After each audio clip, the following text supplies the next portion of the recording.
Dans un autre volet, le ministre des Travaux publics et ceux de l'Agriculture et de l'Économie ont réceptionné en milieu de journée au port d'Ovendo un important lot de matériel destiné à l'agriculture en République gabonaise, fruit d'un partenariat entre le Gabon et la société Ebomaf du Burkina Faso. Cyril Galekou, Gérard Magnania, Rodolphe et LMV pour les détails.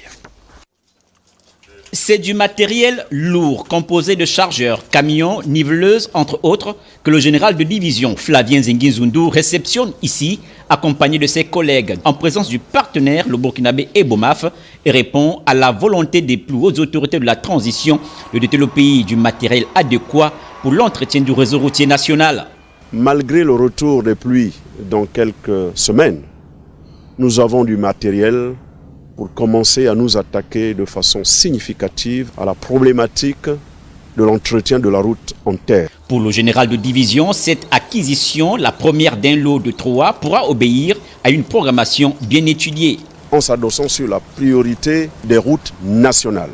Le gros de matériel, il faut déjà le projeter sur Alembe Mikoyi.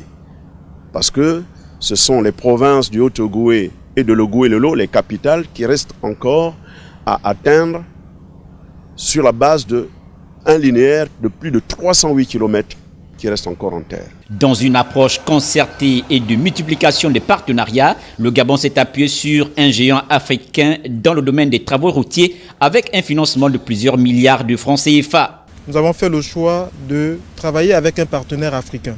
C'est un peu contre-intuitif, mais sur ce projet, Ebomaf est un groupe africain qui nous accompagne là-dedans. Vous allez voir Ebomaf ici, aussi bien dans les équipements que nous avons reçus et que nous allons continuer de recevoir. Mais vous allez les voir également dans certains travaux que nous allons réaliser ou même que nous avons commencé à réaliser aussi bien dans les travaux publics que dans le secteur maritime. L'entreprise, quant à elle, entend répondre avec efficacité aux engagements pris face à l'État gabonais. L'échec ne fait pas partie de notre vocabulaire. Vous aurez du bon travail et à des coûts raisonnables. Il revient à l'administration des travaux publics de faire bon usage de ces engins et surtout la bonne répartition pour que le réseau routier national, resté plus de 10 ans sans aménagement, puisse connaître son essor vers la félicité.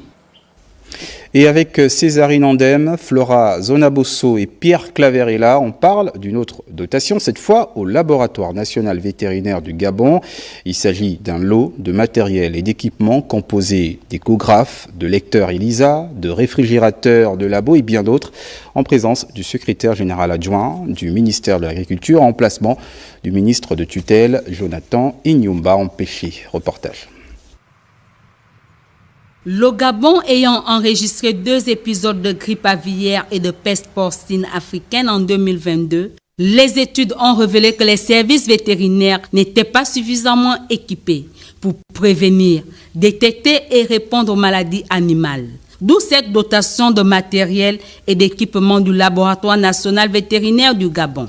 Un matériel de dernière génération qui vient booster les capacités opérationnelles de ces agents de l'État. Ce matériel va permettre de renforcer les capacités de diagnostic des maladies animales au niveau du laboratoire, parce qu'actuellement, nous avons plusieurs alertes et il nous faut contrôler ces maladies-là via le diagnostic du laboratoire. Un engagement pris par les hautes autorités pour améliorer le diagnostic des maladies animales. C'est dans cette optique que le gouvernement de la transition, sous les plus hautes instructions du président de la transition, a mis en place le projet équipement du réseau d'épidémiosurveillance et de lutte contre la grippe aviaire, afin que le ministère de l'Agriculture, de l'Élevage et de la Pêche, via la Direction générale de l'élevage,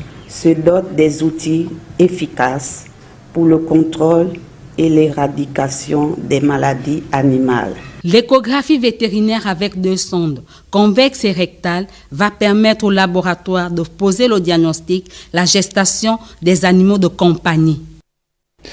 La ministre des Affaires sociales, quant à elle, vient de signer une convention de partenariat avec la Fondation Horizon Nouveau. Objectif, améliorer les conditions de vie et d'apprentissage des personnes vulnérables. Jean de Dieu Goms Ngombi, Arnaud Mengue. La convention de partenariat pour la prise en charge des enfants en situation de handicap est désormais paraphée entre le ministère des Affaires sociales et la Fondation Horizon Nouveau. La direction générale a comme cible privilégiée les personnes handicapées, en l'occurrence les enfants. Et donc vous êtes véritablement un partenaire de choix pour nous aider, nous accompagner dans cette prise en charge. Et nous préparons la rentrée de nos jeunes.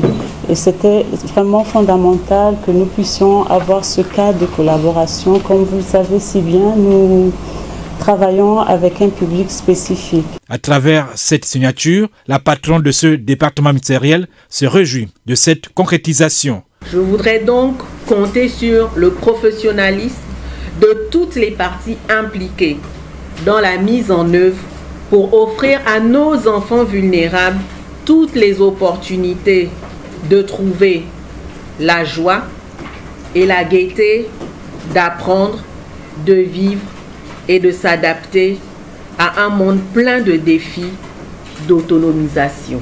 Créée en 1996, la Fondation Horizon Nouveau est restée fermée depuis 8 ans. Dès la rentrée prochaine, elle accueille 2 centres, l'un réservé aux enfants déficients intellectuels et l'autre aux enfants déficients visuels pour une capacité de 200 places. Et puis